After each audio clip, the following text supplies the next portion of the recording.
तो welfare state में विशेष अवसर के सिद्धांत पर आधारित बाबा साहब भीमराव अंबेडकर और वीपी मंडल आयोग पर आधारित जो रिजर्वेशंस दिए जा रहे हैं उनको आप या कोई भी एलोकेशन आप कैसे तय कर पाएंगे, यह सवाल उठता है। और इसी के समाधान के लिए जातीय जनगणना आवश्यक है। सरकार के द्वारा राजधानी पटना एयरपोर्ट और कई जो सड़क हैं उसको निजी हाथ में देने का फैसला लिया गया है। हमारे साथ बातचीत करने के लिए आरजेडी के प्रधान महासचिव आलोक मेहता हैं, उनसे जानते हैं क्या लग रहा है जिस तरीके से पटना एयरपोर्ट को भी अब निजी हाथों में दिया जा रहा है और कई सड़कें भी जो है वो निजी हाथ में जा रहे हैं। बहुत ही दुर्भाग्यपूर्ण है और इस कल्याणकारी राज्य, भारत को कल्याणकारी राज्य का दर्जा पूरी दुनिया ने दिया और देश ने अपने आप को वेलफेयर स्टेट घोषित किया और ऐसे में सारे सरकारी एसेट्स जो हैं उसको निजी हाथों में देकर सरकार अपनी जिम्मेवारियों से भागना चाहती है और ऐसे निर्णय लेकर देश में राजनीति को व्यवसाय बनाने की कोशिश हो रही है, जो कि बहुत ही दुर्भाग्यपूर्ण है।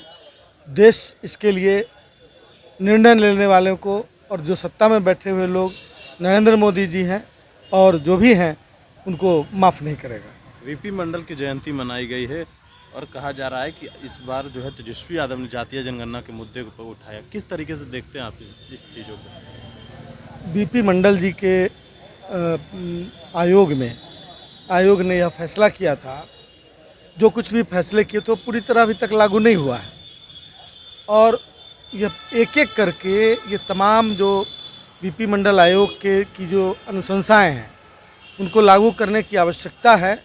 इसके लिए तेजस्वी प्रसाद यादव जी ने मुद्दे उठाए हैं और जातीय जनगणना उसका एक महत्वपूर्ण हिस्सा है, क्योंकि आप जानेंगे ही नहीं कि किस जाति की कितनी संख्या है तो उनके पिछड़ेपन का, उनके आर्थिक सामाजिक रूप से पिछड़ेपन का आप आकलन कैसे करेंगे। और जब आकलन नहीं करेंगे तो वेलफेयर स्टेट में विशेष अवसर के सिद्धांत पर आधारित बाबा साहब भीमराव अंबेडकर और वीपी मंडल आयोग पर आधारित जो रिजर्वेशंस दिए जा रहे हैं उनको आप या कोई भी एलोकेशन आप कैसे तय कर पाएंगे, यह सवाल उठता है। और इसी के समाधान के लिए जातीय जनगणना आवश्यक है।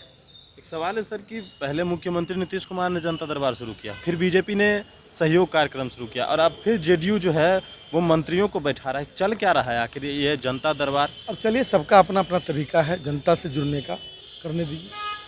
बिल्कुल, तो ये थे हमारे साथ आरजेडी के प्रधान महासचिव आलोक मेहता। उनसे सवाल किया गया कि जिस तरीके से राजधानी पटना एयरपोर्ट और कई जो सड़कें हैं बिहार की वो निजी हाथों में जा रही है और इसको लेकर कल मुख्यमंत्री नीतीश कुमार से भी सवाल किए गए थे। मुख्यमंत्री नीतीश कुमार ने कहा कि अभी इस बात की हमें जानकारी नहीं है, लेकिन जो कहा जा रहा है कि निजी हाथों में देने से देश का विकास होगा, इस तरह की बात जो है वो कही जा रही है केंद्र सरकार के द्वारा। और कहीं ना कहीं कई जो जगह पे जो है स्टेशन की बात करें तो वो भी निजी हाथों में चला गया है और कई जगहों पर पहले से ही यह काम जो है वो किया जा चुका था और अब बिहार में यह काम किया जा रहा है। अब देखने वाली बात होगी कि आखिर इस पर मुख्यमंत्री नीतीश कुमार का क्या कुछ बयान आएगा, वो देखने वाली बात होगी। और भी अपडेट्स देंगे मैं इस के साथ। नमस्कार।